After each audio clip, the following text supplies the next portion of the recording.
want to start with a question. Have you ever been told you're not good enough for something? I'm sure that many of us have. If you have been told, what did you do about it? For some, it may have been you're not a good enough hockey player, or you're not good enough at math, or even you don't speak clearly enough. For me, it was you're not good enough at science.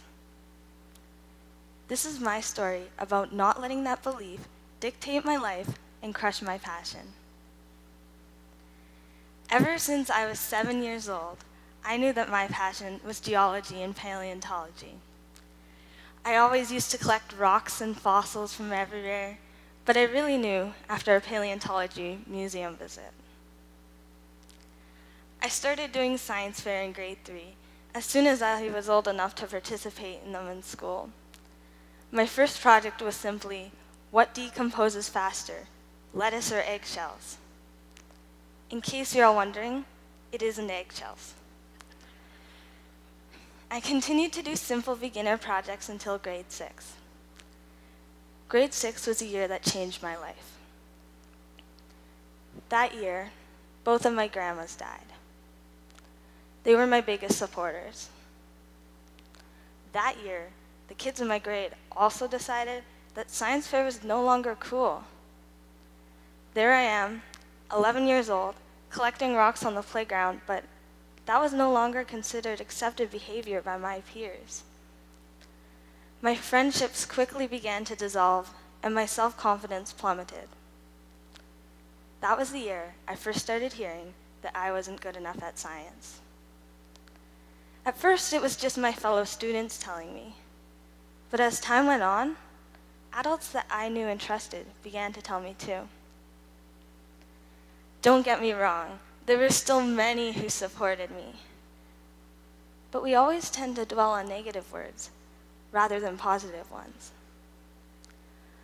I began to tell myself that I wasn't good enough to discover anything important in science. Then I went to a presentation by a paleontologist who is now one of my mentors. His presentation reminded me of my passion, paleontology and geology. I began to wonder if I could do a project in these fields. The answer was, I could. I could do a project in whatever I had a passion for. That year, I did a project on the type of soil put around your house when it is constructed and how it affects the likelihood of basement flooding. The project was related to geoscience, but not my dream project. With this project, I made it to the National Fair. This helped me to realize not only could I discover something in science, I could discover it in a field I was interested in.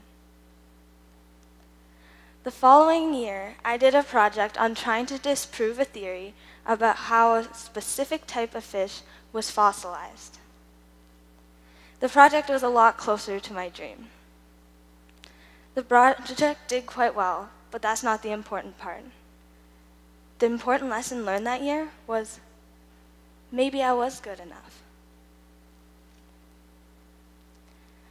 Last year, I did a project on trying to replicate layers of weathering found on stone tools. The hope was that these layers of weathering could provide a template that could be used to identify the type of material that stone tools are made of. What I ended up finding out was these layers of weathering can cause two materials that originally looked completely distinct to look identical. As prehistoric trade and migration routes are outlined by trails of artifacts left behind, my research indicates that there's a potential that many of these routes may have been misidentified. With this project, I made it onto Team Canada for the International Fair.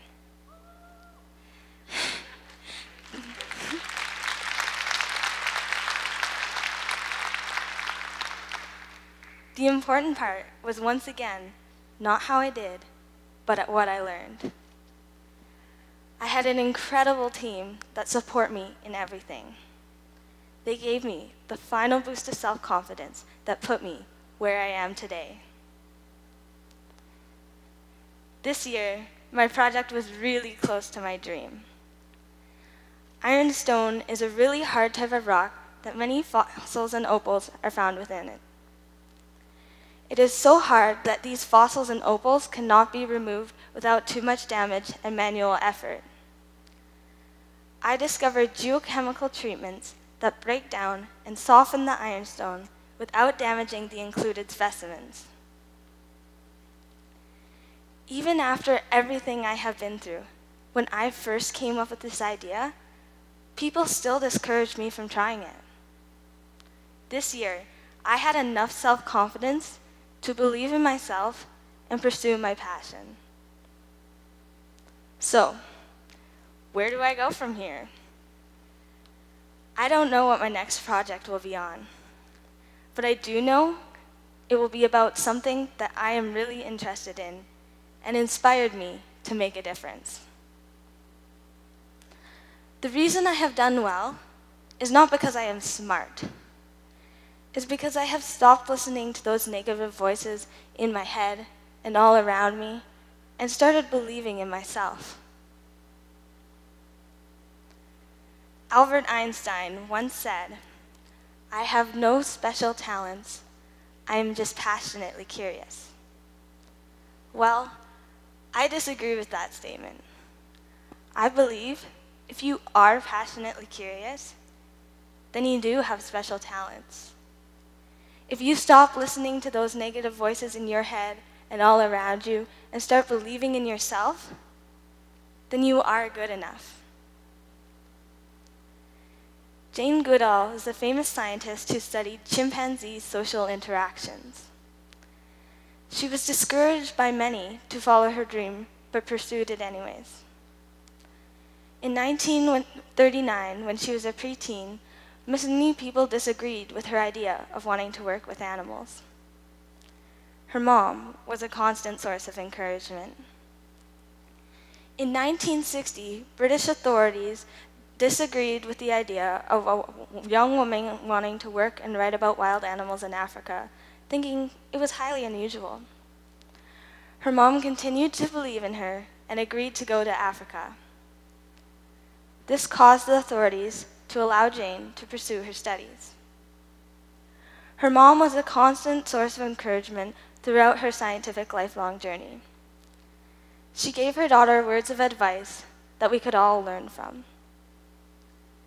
If you really want something, and if you work hard and never give up, you will somehow find a way. After looking into statistics, I discovered that only about 30% of the population get their dream job. That number is so low. Where do we all lose the confidence in ourselves? A lot of this issue stems from our teenage years. Only 43% of teens are confident that they could get their dream job. Somewhere between discovering their passion and getting a job, a lot of the population is discouraged by peers and outside influences.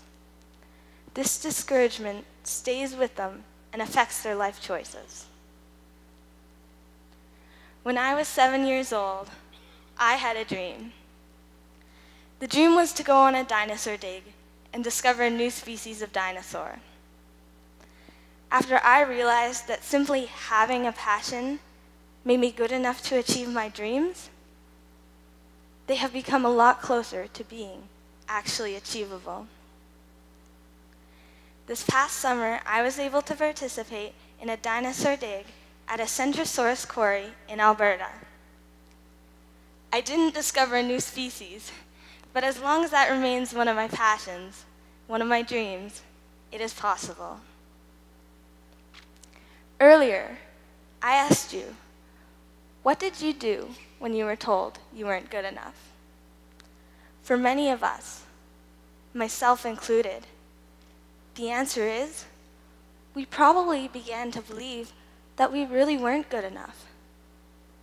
But the reply should be that we kept believing in our dreams, which made them possible.